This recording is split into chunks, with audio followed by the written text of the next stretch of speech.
Brewer Stadium here in Boone, North Carolina.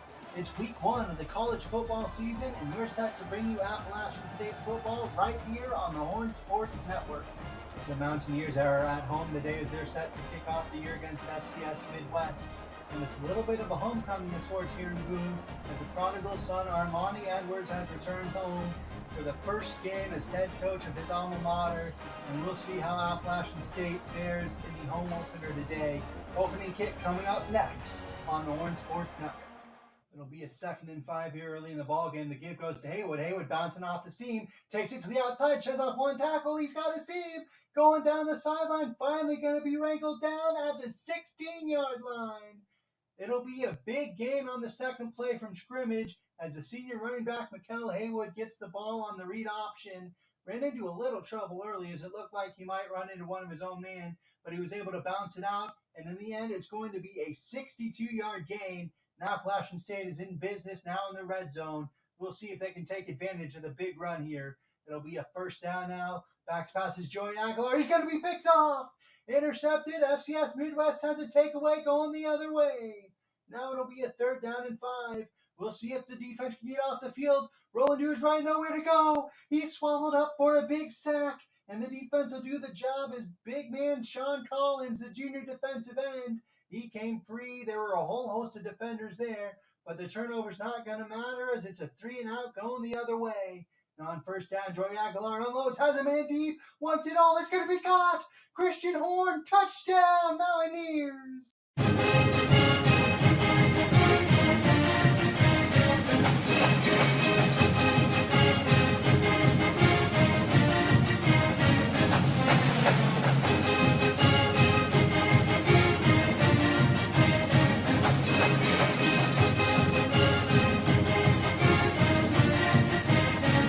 It'll go in the books as a 63-yard bomb as Joey Aguilar hits Christian Horn for the score.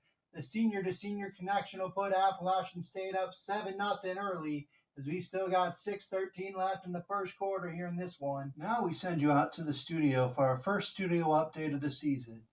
Boston College goes into Tallahassee and stuns number 11 Florida State 24-21. The Eagles led wire to wire in this game as Lewis Bond gashes the Noles defense for 153 yards and 2 TDs on just 6 carries. Elsewhere, Mitch Jeter kicks a trio of field goals, including the game winner in the final moments as number 8 Notre Dame outlasts number 24 Texas A&M in the top 25 clash in College Station. The Fighting Irish take the opener 23-20. Out in Norman, the number 14 Sooners got everything they could handle against Temple. The Owls had an upset on their mind, but in the end, Oklahoma mounts a late drive and survives an OT 27-24. After an FCS Midwest 3-and-out, Appalachian State faces 3rd and 9 from the 33 of FCS Midwest. Aguilar back to pass. He's got a man open over the middle. It's Caden Robinson, and the senior moved the chains with a gain of 11 on 3rd and 9. Now we've got coming up on 2 minutes to go here in the first quarter. Aguilar back to pass again, has a man wide open over the middle again. This time it's Christian Horn. The other senior wide receiver will make it 1st and goal Appalachian State. That one will go down for a gain of 20. 2nd and goal now. Aguilar rolling out to his left. He'll stroll into the end zone.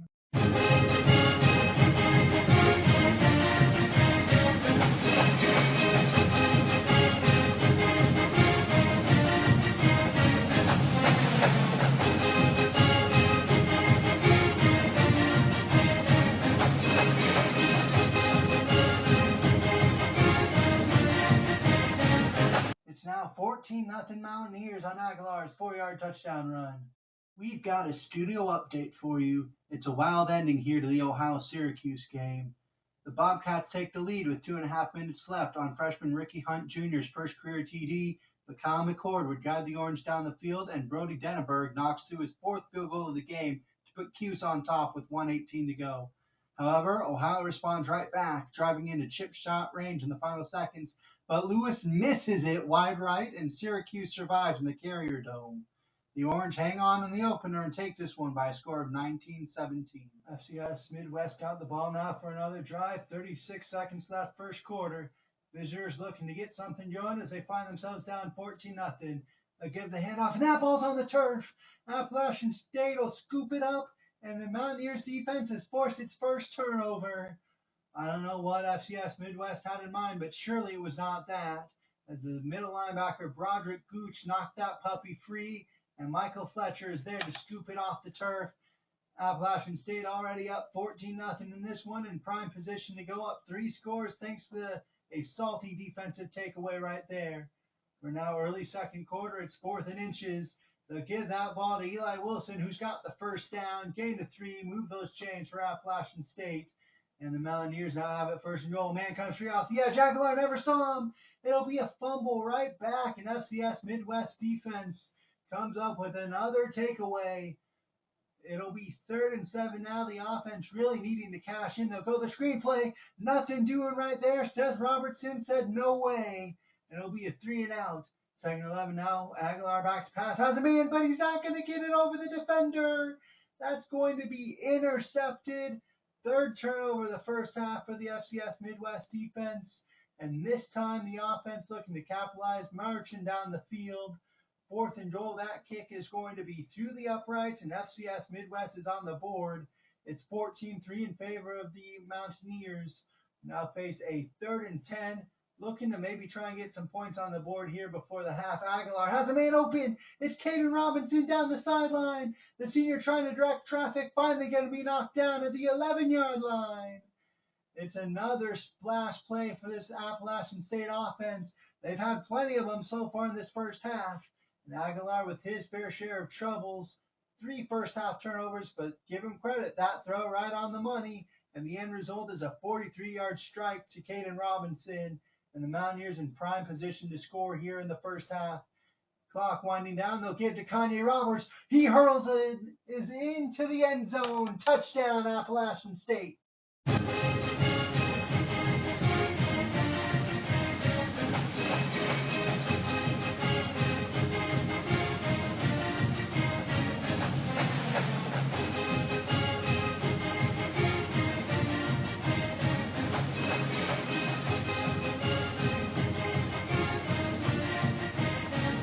Kanye Roberts' first rushing touchdown of the year does put Appalachian State on the board before the end of the first half, but the Mountaineers would miss the extra point, and their lead is only at 17, 20-3 going into the halftime locker room. Lots of big plays for Appalachian State on both sides, but the score may be a little closer than you might think because of 3 first half turnovers. We'll see if they can clean that up coming out of the break, but in the meantime, we will send you out to our studio for a halftime show. Enjoy the highlights from around the country, and we'll see you back here for the second half at Kid Brewer Stadium here in Boone. Welcome to the Horn Sports Network halftime show. We get our Week 1 roundup started with a neutral site matchup of ranked teams as number 17 Clemson is set to take on top-ranked Georgia and Atlanta. This game started out as a low-scoring defensive affair, but the Dogs would exert their will as the game wore on. Leading 10-0 in the fourth quarter, Carson Beck is going to hit Dylan Bell for the touchdown to make it a 3-score game. The floodgates would open from there as Cade Klubnik is going to be picked off by Malachi Starks. The free safety is going to make it a house call as Georgia's firing on all cylinders now. The Bulldogs outscored Clemson 24-0 in the fourth quarter alone as they shut out the Tigers 34-0. Up next, we turn our attention to the Swamp in the cross-conference in-state rivalry clash between the number 20 Miami Hurricanes and the Florida Gators.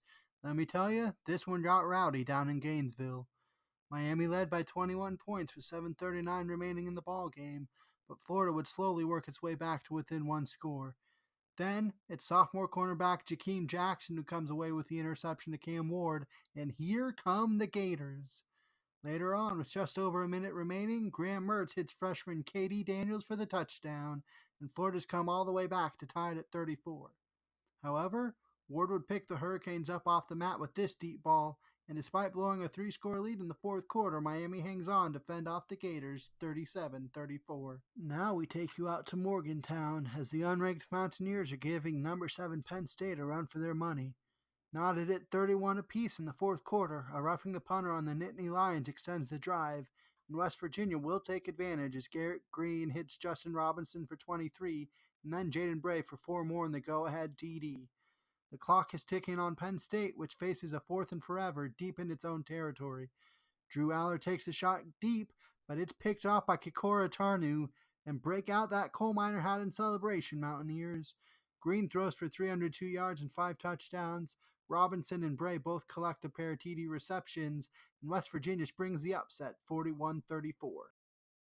Our final game is the Horn Sports Network Game of the Week, and boy did LSU and USC ever deliver in this top 25 clash out in Las Vegas. In an all-time uniform matchup, the number 13 Tigers and number 25 Trojans put on an absolute show in the desert. We pick up the action early in the second quarter, where LSU trails 3-0 before Garrett Nussmeier finds his running back Josh Williams for the 18-yard go-ahead TD. However, USC would respond on the next defensive possession, as Nussmeier is going to try and thread the needle, but the Trojans' Jacoby Covington says thank you very much. He's going to take that football 69 yards, nice, to the house for a 10-7 lead.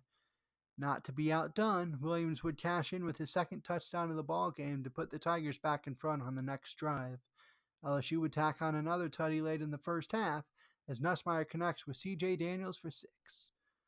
We pick things up late in the fourth quarter, where USC has cut the 21-10 deficit to only 5 points in the final minute of the ball game. Miller Moss is going to look for it all, and he's going to hit an open Zachariah Branch in stride. Branch has a reservation for 6 in the end zone, and the Trojans have come all the way back to take a 22-21 lead. However, LSU only needs 3 points, and they're going to move to within field goal range with this nice pitch and catch to Xavier Thomas.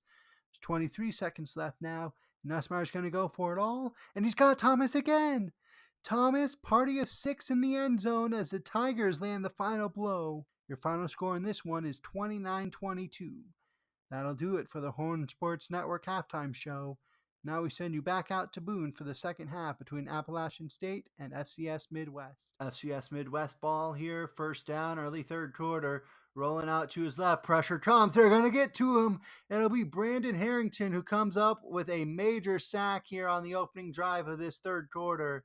And that's going to go down in the books as a loss of 5. The Mountaineers defense has come to play today. There it was the senior linebacker, Brendan Harrington, who came free, able to drag the quarterback down for a big loss. And it would stall out the FCS drive, but unfortunately Appalachian State not able to do anything offensively. Now moving down the field, they'll go to the screen pass. That's going to be blown up. It's Ethan Johnson making the stop on third down in the backfield.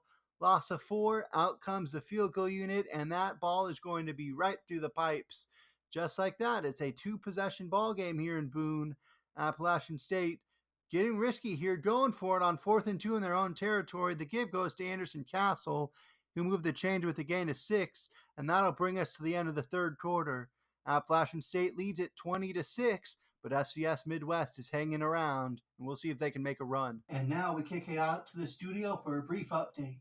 We've got an upset in Atlanta as Georgia State's Gavin Pringle comes up with this late interception to Georgia Tech's Haynes King to seal it. Sunbelt? More like Fun Belt. Georgia State takes this one 25-17. Freddie Brock with 109 yards and 2 TDs on 17 carries for the Panthers as they win their opener. Appalachian State just not able to get anything going offensively so far in this second half. FCS Midwest with the ball, 4th and 9, early fourth quarter, thrown over the middle, got a man into App State territory, right down the middle. That's a 4th down conversion. It's a little bit of a danger zone here for the Mountaineers, but on first down, pressure comes, free off the edge. He's dragged down for a sack. It'll be a loss of 6, the 3rd sack of the game for this Appalachian State defense. And right as I was saying, FCS Midwest can make things interesting with the score. It's the junior linebacker Thomas Davis with his 2nd sack of the ball game. And they're going to try and keep FCS Midwest off the board, keep this 2-score lead intact. Now it's 4th and a mile, 5:47 to go in the ball game. FCS Midwest needs 16 yards to convert. Looking, going deep. That ball is going to be knocked away. Batted away by Elijah McCantos, and App State takes over. 2nd and 4. The give goes to Haywood. He's got a big seam, puts on the spin cycle. He's down inside the 20-yard line into the red zone. That'll go down as a gain of 26. Big in terms of getting momentum, even though the drive ultimately going to stall out. It's now 4th and 9. Out comes Michael Hughes, who has already missed a PAT, but this field goal is right down Main Street. The lead's back to 3 possessions. It's 23-6, 3:33 left in this one.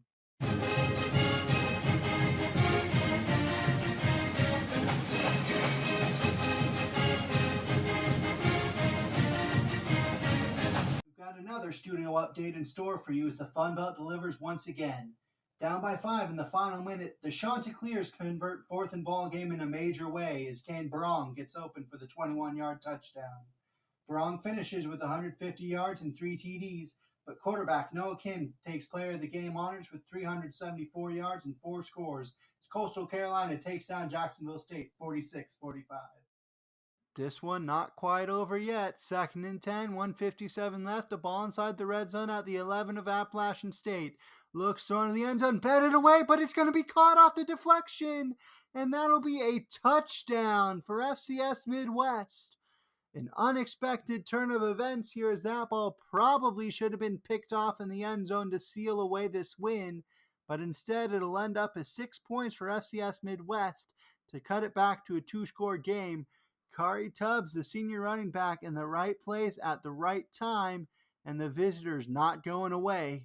This one's still close. Our next studio update sends us out to Kentucky, where the Southern Miss upset bid comes down to 4th and goal. With the ball game on the line, Tate Rodemaker finds Larry Simmons open in the end zone for the touchdown. It's the sophomore's second receiving score of the day, and now Kentucky has one last chance to respond. Brock Vandegrift finds Brown open over the middle, but the ball pops out. Senior safety Dylan Lawrence knocks it to the turf, and Michael Caraway Jr. pounces on it to seal the upset. The Fun Belt strikes again in Lexington as Southern Miss wins the low-scoring affair 17-16. 23-13, Appalachian State does recover the onside kick. 4th and 2, they'll go for it and try and put this one on ice. The give goes to Anderson Castle, who's got enough for the first down. That should do it, up by 10. FCS Midwest out of timeouts, but Joey Aguilar wants the dagger.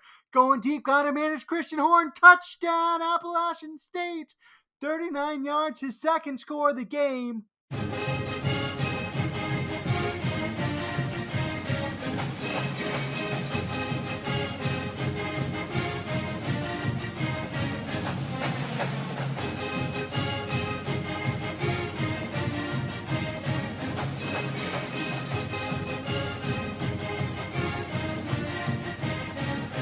We've got one more studio update for you as the matchup between two premier Group of 5 programs did not disappoint. Boise State had the lead in the 4th quarter, but freshman quarterback Malachi Nelson is going to be picked off by senior linebacker Marquez Watson-Trent, who will make it a house call. The 34-yard pick six would put Georgia Southern ahead for good as the Eagles outscore the Broncos 17-0 in the final stanza, get the win in Statesboro 31-23. That'll do it here in Boone. Your final score in this one, Appalachian State 30, FCS Midwest 13. The Mountaineers will get her done at home and win the first game of the Armani Edwards era, though this one was closer than it needed to be at times thanks to 3 first-half turnovers from the offense. Outside of the giveaways, though, the offense was pretty good with some splash plays. Senior wide receiver Christian Horn takes home your player of the game honors with 4 receptions for 129 yards and a pair of touchdowns. Other numbers to look out for: senior quarterback Joey Aguilar, 9 of 18 for 298 yards with 2 scores and 2 picks. He also ran for a touchdown to give him 3 total for the game.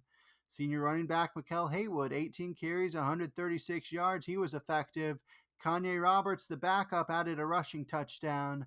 Thomas Davis, the junior linebacker, had 6 tackles, 4 tackles for loss, 1.5 sacks. Senior cornerback Seth Robertson finishes with 9 tackles, 2 for loss, and 2 deflections. And senior outside linebacker Brendan Harrington would take home your Sun Belt Defensive Player of the Week honors. He finishes with 16 tackles, 6 tackles for loss, and a sack as Appalachian State moves to 1-0. That'll do it for me. We will see you next time with more Appalachian State football here on the Horn Sports Network.